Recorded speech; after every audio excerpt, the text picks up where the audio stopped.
In this sublesson, we are going to see how to configure vPC on Cisco Nexus switches. For the demonstration purpose, we are going to take our old topology where we were running HSRP. We have made some slight modifications in this topology. We have added a couple more links between NX1 and NX2. The NX1 and NX2 will be acting as our vPC peer devices. And the links between NX1, NX2, NX3, and NX4 will be acting as our member links. Let's see how we can configure vPC on these switches. Let's now move to NX1. For configuring HSRP, let's begin by configuring feature LACP, because we will be needing that for our port channels, and feature vPC. We enable the same feature on NX2 as well, feature LACP and feature vPC. Now, since we have the configuration for the feature, let's go and configure vPC domain. So we say vPC domain 1.2. So this has enabled the vPC domain. The vPC domain needs two primary things to come up: vPC peer link and the vPC keep alive link. We'll now configure the vPC keep alive and then configure IP addresses on the interfaces. We say peer keep alive and the destination as 10.1.2.1 and 2.2 and source 10.1.2.1 VRF default. We've configured the peer keep alive. We need to configure this IP addresses. If these IP addresses are pre-configured, we can use them as well. So we'll use the peer keep alive for now, and let's configure the same on the other side. So vPC domain 1.2 peer keep alive destination 10.1.2.1 and source 10.1.2.2 VRF default. So we have this configured now. So we say push do show CDP neighbor. What we can do, we have three links going between NX1 and NX2. So on NX2 we have Ethernet 1/1. The interface Ethernet 1/1 is going to NX1, and then we have Ethernet 1/5 and 1/6, which are also going to NX1. So let's use Ethernet 1/1. So interface Ethernet 1/1, no switch port, IP address 10.1.2.2/24, no shed. And on NX1 we say push interface Ethernet 1/1, no switch port, IP address 10.1.2.1/24, no shed. Let's verify the ping, do ping 10.1.2.2, and we have the reachability. So we should be fine here. The next thing we do is we configure the vPC peer link. In order to do that, let's take the interfaces Ethernet 1/5 and 1/6, which are the links between NX1 and NX2. So interface Ethernet 1/5 and 6, we say channel group 10 mode active. Remember, it is not necessary to use LACP. You can use static port channel configuration as well using mode on. And we say no shed. And we go to NX2, interface Ethernet 1/5-6, channel group 10 mode active. No shed.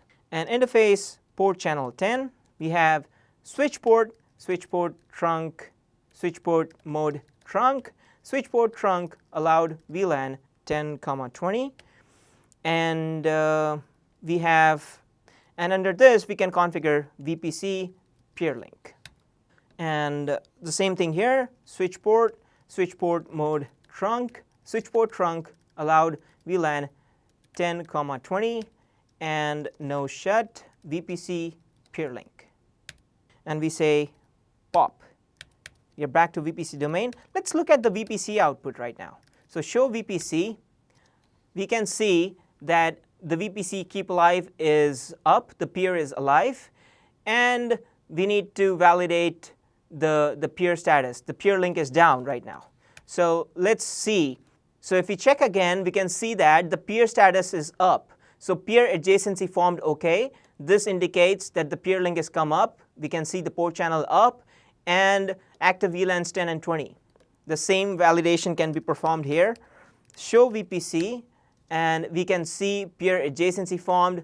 Peer is alive. The keep alives are working fine. This is the secondary role of the vPC. The peer link is up, port channel up. So show port channel summary, and we can see SU state, and we have Ethernet 1516 both in P, which is up state in the port channel. The next step, what we are going to do is configure the vPC port channels. That is from NX1, NX2 to NX3 and NX4. So we go to NX1, say config T interface. Let's look at the interface details. So show CDP neighbor. We have the interface going to 1/2 is NX3 and 1/3 is NX4. So let's go to NX3 first. So interface Ethernet 1/2 channel. Let's default the configuration. So default interface Ethernet 1/2 and default interface Ethernet 1/3. We do the same thing on NX2. Default interface Ethernet 1/2 and 3. We go into Ethernet interface Ethernet 1/2 channel group. Let's say vPC 100. Well, channel group 100 mode on and no shut. And we do the same thing on this guy, NX2 interface Ethernet 1/2 channel group 100 mode on. Okay, so we have configured the port channel. Let's do no shut, and no shut is already here. Interface port channel 100. We say switch port mode trunk, switch port trunk allowed VLAN 10, no shut, and we say vPC 100. The same thing on NX2, interface port channel 100. If you want, we can copy the configuration from here, and we say switch port mode trunk, switch port trunk allowed VLAN 10, vPC 100, and no shut. So now we have configured this. Let's go ahead and configure NX3. So we go to the config mode, default interface Ethernet 1/1 and 2, and from here we say interface Ethernet 1/1 and 2, channel mode, channel group. We can give a different number, 1 mode on, and say no shut, and interface port channel 1, switch port mode trunk, switch port trunk allowed VLAN 10, no shut. And we don't need any other vPC configuration here. So we should be fine at this point. So let's look at the port channel, show port channel summary. So right now the port channel, both of these links, the member links, are in up state and the port channel is up. Let's now look at the vPC status on NX1. So show vPC, and we can see that the vPC 100, the ID 100 that we configured under port channel 100 is up, success, and active VLANs is 10. If there are inconsistencies found, you can use the command show vPC consistency parameters, vPC, and the vPC number. But let's configure the vPC 200 as well on port channel 200 facing NX4. And then we'll look into these parameters. So we get into the config mode, interface Ethernet 1/4, I believe. Or let's verify the interface. Show CDP neighbor, interface Ethernet 1/3. We have channel group 200 mode on, no shut, and interface port channel 200, switch port mode trunk, switch port trunk allowed VLAN 20, no shut, vPC 200. And we do the same configuration on the other side. So in order to save time, we can do show CLI history, unformatted, last, say, 12. This should give us everything. OK, so we have this now, and we can copy, paste this on NX2. And we should be good here. Now let's configure NX4. We go into the config mode, default interface Ethernet 1/1 and 2, and then we say interface Ethernet 1/1 and 2, channel group 1 mode on, no shut, interface port channel 1, and we have switch port mode trunk, switch port trunk allowed VLAN 20, no shut. And this should take care of bringing up the port channel from NX4 to NX1 and NX2. So let's look at the status here. Show port channel summary, and we have the port channel in up status with both the member links in up state.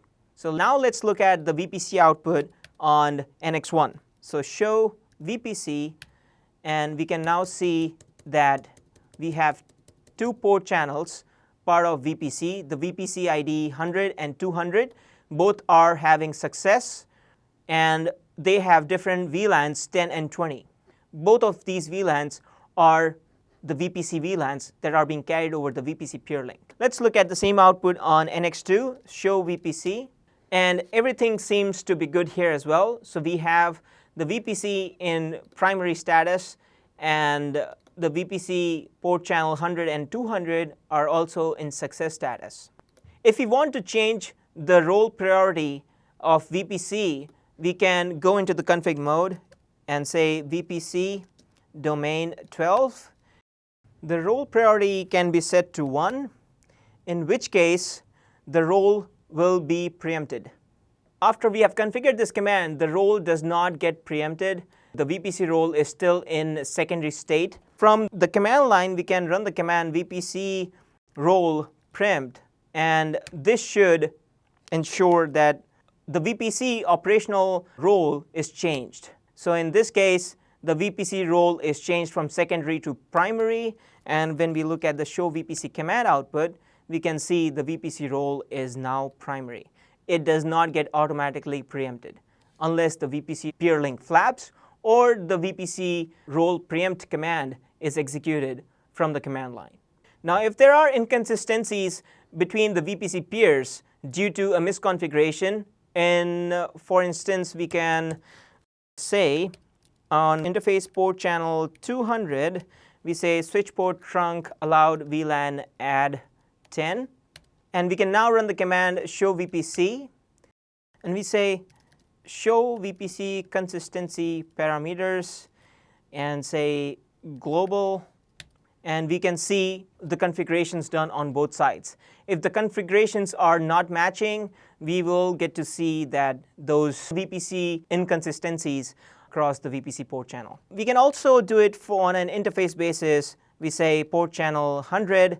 This is what is allowed on port channel 100 on both sides, and 200 allowed on both sides. And we can go into the config mode and say interface port channel 200, switch port trunk allowed VLAN add 10. And if I run the command again for port channel 200, we can now see the local suspended VLANs is 10, because there is an extra VLAN 10 that is added here on the vPC. So this is a type 1 consistency. Remember, if we are having a type 1 consistency, the VLAN will be in suspended state if the VLAN is mismatching. Or the port channel also can get into suspended state if the information is not matching. This is how we can configure and validate the information for vPC on Cisco Nexus switches.